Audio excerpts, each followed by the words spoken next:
Thanks for tuning in. My name is Vashlos, in case you didn't already know, and today I would like to talk to you about one of my favorite build techs. That would be Brutal Restraint Balbala Flask Setup. The reason why I enjoy this so much is that it gives you 40% all elemental resistances, 5% max all elemental resistances, and then the suffixes on these flasks are usually free, meaning that you can put on whatever you want, whether it's movement speed, attack speed, cast speed, energy shield leech, life leech, crafted modifiers, you name it. You can put whatever you want as long as it is fixing a problem in your build. That's what it's for.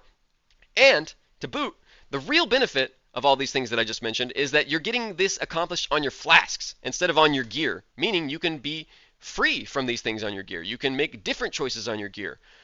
Though, asterisk. I'll tell you the downside of this, I guess, later on through some of the monster modifiers that exist within the game.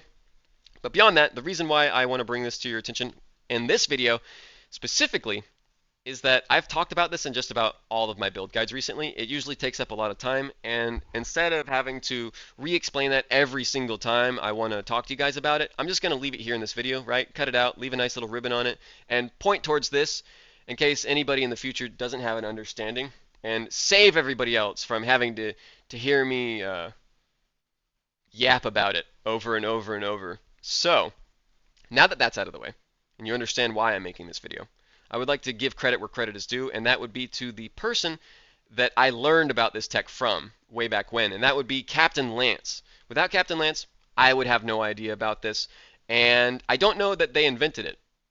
But that's not really important to me. I learned about it through them, and I would like to say thank you. So, guys, if you're watching this video, be sure to head on over towards Captain Lance's YouTube or Twitch or whatever you can find them on. Give them a like, a comment, a subscribe, a view, a follow. I'm sure they would appreciate it. I certainly would, knowing that my community went over and showed the love. So, now that the formalities are out of the way, let's go ahead and get on into some of the good stuff, shall we? Alright everybody, buckle up because it's going to be a bumpy ride. This is Brutal Restraint Timeless Jewel, and the only thing you need to care about from it is the name.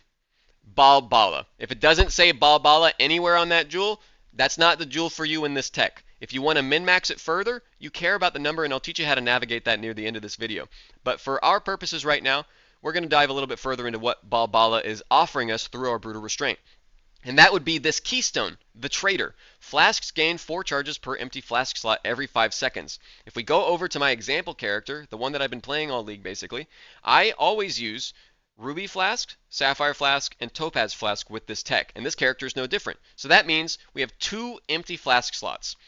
Instead of only 4, it suddenly becomes 8 flask charges per 5 seconds. Every 10 seconds, that is 16 flask charges. And the reason why I have drawn that out for you is because Ruby Flask consumes 20. Topaz Flask consumes 20. Sapphire Flask consumes 20. They all consume 20 charges. So we are very close. We need just a little bit more. And the magic number for increased flash charges gained is 25%. So I would highly recommend that you anoint Essence Extraction. It requires a red oil, and a black oil. And this is really the simplest, most efficient way that you're going to be able to pick up 25% increased flash charges gained no matter where you are, no matter what class or ascendancy or skill. Doesn't matter. This is the easiest, most efficient way. Can't stress that enough. There are alternatives though, and additional things that you can do, right? Like if you don't want to anoint that, say there is something further away, and it's just more efficient for you, I would recommend picking up Careful Conservationist. It's only 3 passive points, and it is just about the exact same as 25% increased flash charges gained, but you do need the travel points. You can't just like put in a Thread of Hope and pick up Careful Conservationist and give it a thumbs up. It's not really going to work out quite the same. Beyond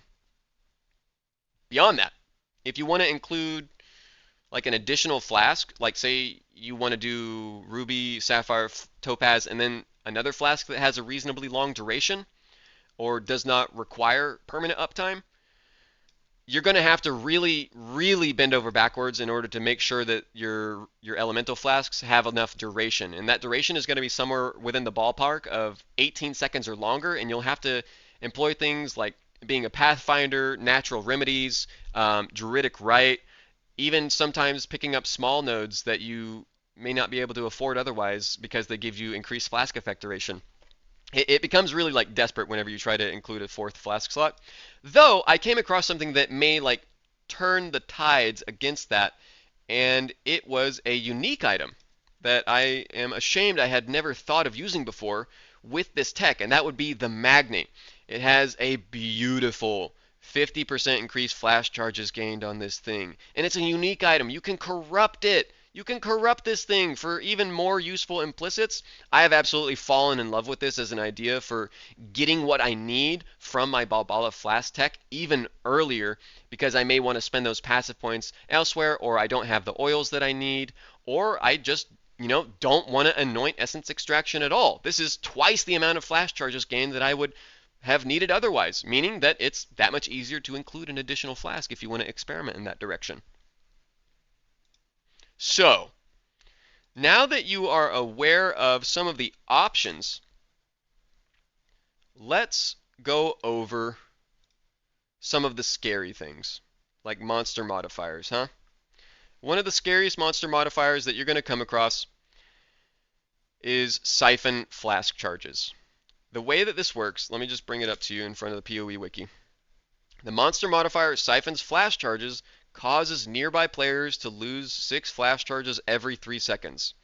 And just so you have a rule of thumb, and what this means for us as a build, is that this modifier is demanding that you don't depend on your flasks too much, unless you're using a Mage Blood. If you got a Mage Blood, I guess you don't need this tech and you don't care about this monster modifier at all. But if you're using this tech, this is one of the scariest modifiers in the game. And ideally, the easiest way to solve it is just by overcapping your resistances, so that the resistances you're getting from the flasks are supplemental and padding, whereas the maximum resistances are like the real benefit on top of the suffixes that you're getting from them. I'm not saying that you can't, just ignore this monster modifier and get a little frustrated sometimes when it pops up, but there are also tormented modifiers that can mess around with your flash charges gained or the uptime of your flask buffs. So I just want to make sure that you guys are aware of some of the scarier things that the game may pit against you.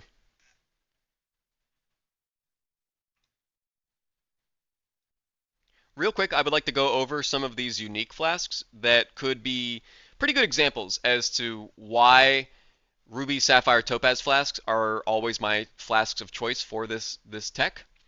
And it really just does come down to duration and charge usage. So, first example, the Wise Oak.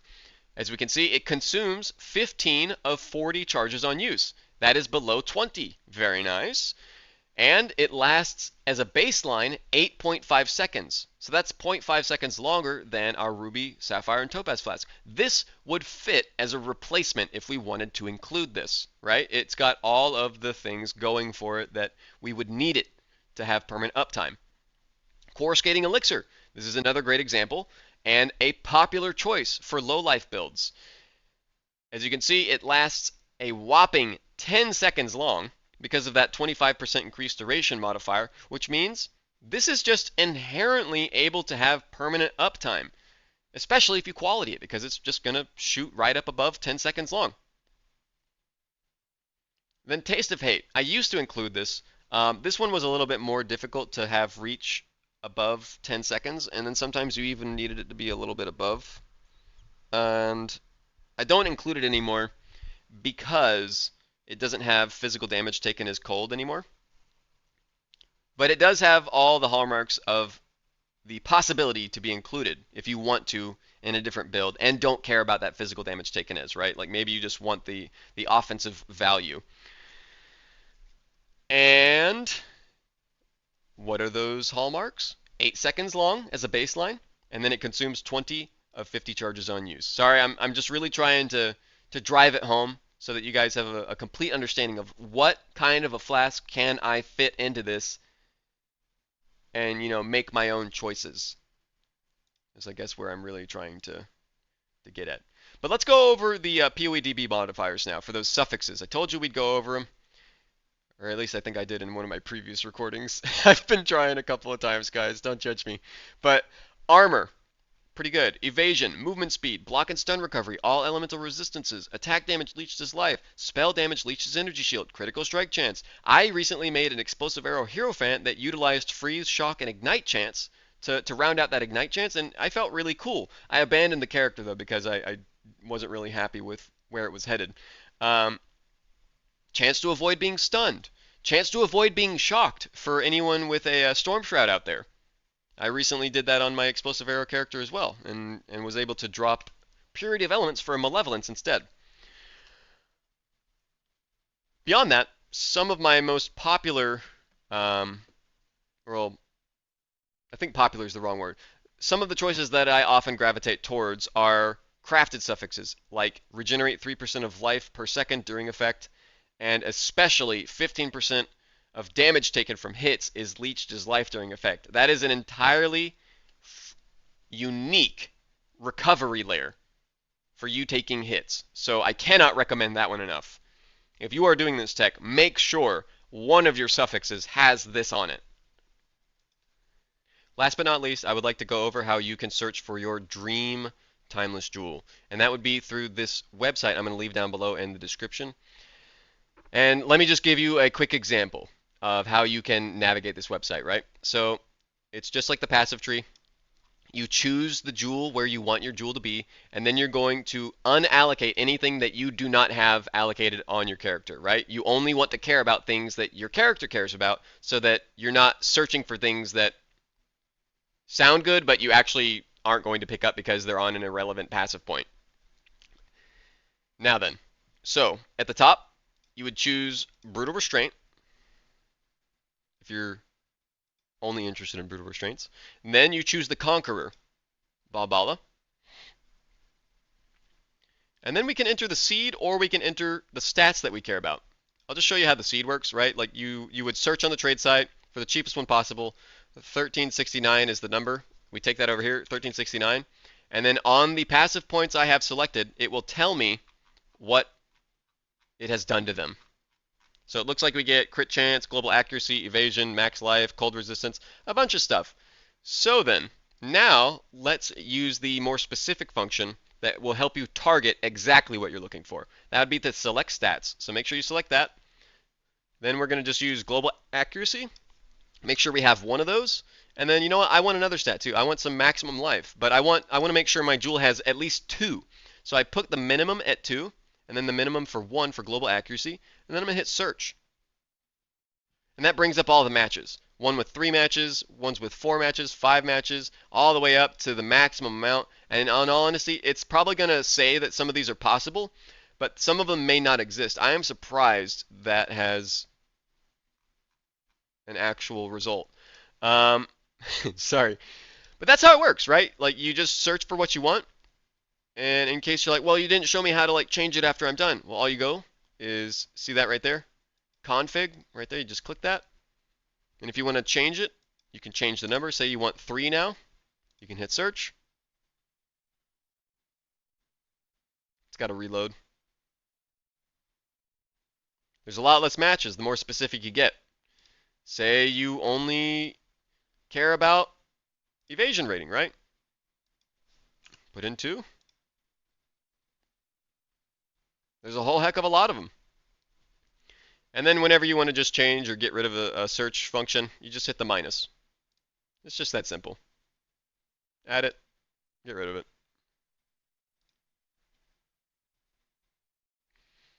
I think that about does it. That's how I always search for my timeless jewels anyways. I hope you find this helpful. Alright, that's just about everything I know for Balbala Flask setup. At least everything I do with my own characters. If you feel like I am unaware of something, be sure to let me know down below in the comments. I am absolutely in love with this build tech and am eager to learn more about it. Like I said, I recently discovered the Magnate. And it's not really even like a discovery. It's more like a realization of like, why haven't I been doing this before? Anyways, thanks for tuning in. You guys are absolutely fantastic. Every like, comment, view, subscribe, follow on the respective platforms, you have no idea how much it actually means to me. It goes so far. You guys are absolutely keeping the channel alive, and I want to say from me to you, thank you. Be sure to hit that subscribe button if you want to stay tuned for the up-and-coming build guide. I am working on something. The chef is in the kitchen. So I hope you guys are excited to find out what the result is going to be. Hopefully it's good. The last 2 attempts, not really that great. I think in my last video I talked to you guys about Explosive Arrow and Winter Orb Occultist, and both of those kind of fell flat on their face in terms of the direction I wanted to take them. So, we're trying something new. I'm not ready to share any of it. We're still in the campaign and leveling, fleshing out a lot of the possibilities. But don't be a stranger. Tune in sometime. I'll leave the links down below in the description, and I will leave it there today, Exiles. Peace out, stay safe, and I'll see you next time. Bye.